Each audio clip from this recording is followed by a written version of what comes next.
Solitamente i nostri video iniziano con un bel titolo ad effetto, un sottofondo coinvolgente e un paesaggio da sogno. E invece oggi incominciamo con la mia mamma che finge di essere un escursionista che trova il sassolino del sorriso, mentre furbamente lo ha trafugato con il nostro consenso durante l'uscita alla cascata di Goriuda. Io lo lascio qua, i primi che lo troveranno lo porteranno su un'altra cima. Ciao! Mami, sei un'attrice nata. No, non entri se non hai il carico prezioso, fermo lì.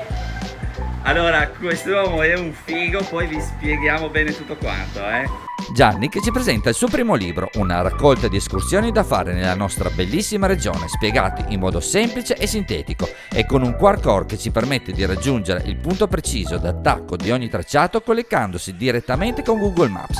Una figata! Ma soprattutto mia moglie, logora dei 4 anni di matrimonio, che fa di tutto per farmi fuori. Allora Cristina questa mattina mi ha detto: siccome ieri abbiamo fatto un giro bello importante, ci abbiamo andato dentro, oggi facciamo qualcosa di semplice. 800 metri di dislivello, ma questa qua mi vuole morto.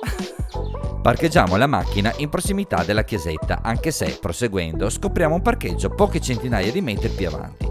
Il percorso ci porta alla scoperta, tramite una facile, anche se faticosa passeggiata, di particolari pinnacoli creati dall'erosione del Monte Rivo. Lungo il percorso incontriamo il bivacco Lander e rimaniamo stupiti di quanto bello sia. Una struttura di nuova costruzione dove praticamente hanno partecipato tutti. E se dire che l'unione fa la forza, stavolta ha funzionato perfettamente. Proseguiamo il percorso raggiungendo le 2 terrazze panoramiche che ci permettono di ammirare queste bellissime balze frastagliate che le leggende del luogo descrivono infestate da anime dannate. Come sempre da tradizione lasciamo il sassolino, mi raccomando, se lo trovate mandateci pure un video che noi vi pubblichiamo. Il gioco lo sapete, chi lo trova lo porta su un'altra vetta.